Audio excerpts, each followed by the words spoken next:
তোমায় বলবে না লা ইলাহা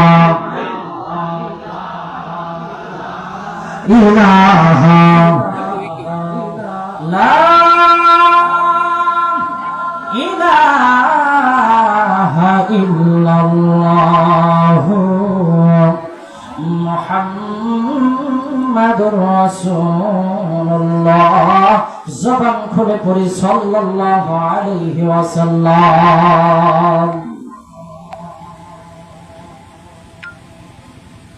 শরীয়ত তরিকত মুস্তাজাবুদ দাওয়া আলহাজ হযরত শাহ আবু মুহাম্মদ ফখরুল হুদা খান রাহমাতুল্লাহি আলাইহি কর্তৃক প্রতিষ্ঠিত কামারডাঙ্গি আব্দুল ওয়াহিদ জামিয়া খানকা শরীফ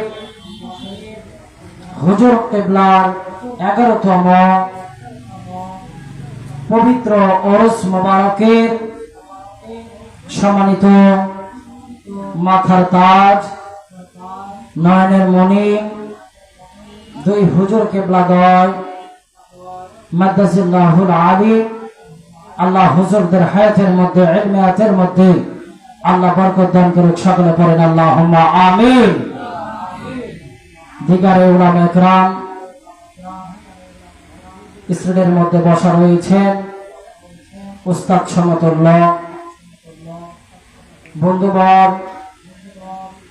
এবং আমার সামনে উপস্থিত রয়েছেন মুরব্বী বাবারা, নওজোয়ান যুবক ভাইরা, কচি কাঁচা মাসুম বাচ্চারা, পর্দার আড়ালে অপেক্ষমান অবলা সরলা সম্মানিত মা বোনেরা, সকলের সমীপে আরেকটি বার সালাম, আসসালামু আলাইকুম ওয়া রাহমাতুল্লাহি ওয়া বারাকাতুহু। আসলে এখানে দাঁড়ানোর যোগ্যতা আমার নাই, এরপরে হুজুর কিবলারা অনুমতি দিয়েছেন, হুজুরের নজর হয়েছে, এর জন্য এখানে দাঁড়িয়েছি। তো আসলে এখানে ওয়াজ করার জায়গা না, এখানে হচ্ছে দোয়া নেওয়ার জায়গা। কথা বলেন ঠিক কিনা?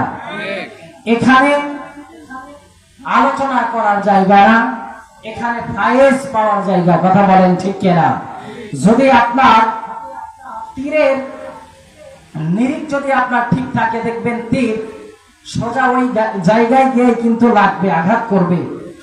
এর জন্য যদি আপনি নিরিখ ঠিক রাখতে পারেন, অবশ্যই ফায়েজ আপনি পাবেন। কথা বলেন ঠিক কিনা? তো সম্মানিত উপস্থিতি, আমাকে সময় দিয়েছে খুব কম, একটুও কথা বলার জন্য বলেছেন। তো আমি আজকে কোরআন হাদিস আপনাদেরকে শোনাই।